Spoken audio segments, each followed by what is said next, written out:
Alors, aujourd'hui, on va faire un peu la présentation d'un booster Riftborn Origin. Alors, ils sont à peu près tout le temps de la même manière. Enfin, c'est même tout le temps de la même manière. C'est une image de Harry. Et derrière, on peut retrouver quelques explications. Donc, on peut voir que c'est en français parce que c'est écrit en français.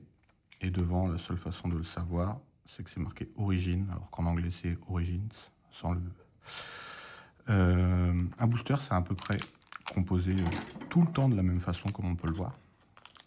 Donc on va se retrouver d'abord avec 7 cartes communes. Les cartes communes qu'on peut voir avec le petit rond ici. Donc on peut bien voir qu'il y en a bien 1,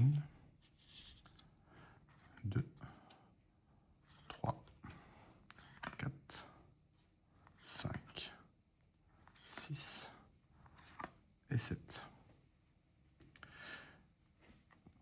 Donc on a 7 cartes communes qui ne sont pas brillantes.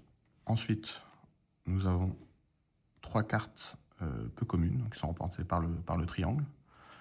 Donc la première, la deuxième et la troisième, c'est un champ de bataille. Juste derrière, on va avoir ce qu'on appelle le slot foil. Donc ça peut être une commune, peu commune en brillante, ou ça peut être au minimum une rare. Et là, nous avons une commune foil. Donc elle est légèrement brillante, ça ne se voit pas beaucoup à la caméra. Juste derrière, nous allons avoir une rare. Et même une deuxième normalement, exactement.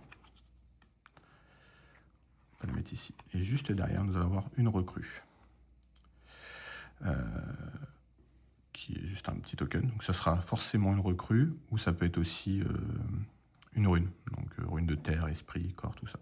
Et à la fin, on a souvent une petite notice d'explication. Il en existe 5-6 différentes qui nous expliquent les règles. Alors comme vous pouvez voir, il y a 15 cartes, alors que c'est noté ici qu'il y en a 14. Donc c'est tout simplement parce qu'il y a 14 cartes à collectionner et une 15e qui sert juste d'explication. Je referai peut-être une vidéo à l'occasion quand il va malheureusement arriver des contrefaçons. Donc on pourra voir les différences. Alors je sais qu'il y a des contrefaçons qui sont déjà faites en anglaise par exemple, où en fait la principale différence c'est le dos. Hein. Il est très très brillant comparé à une carte officielle. Donc voilà, je referai une vidéo à l'occasion. Si vous avez des questions, n'hésitez pas, et puis je vous dis à bientôt.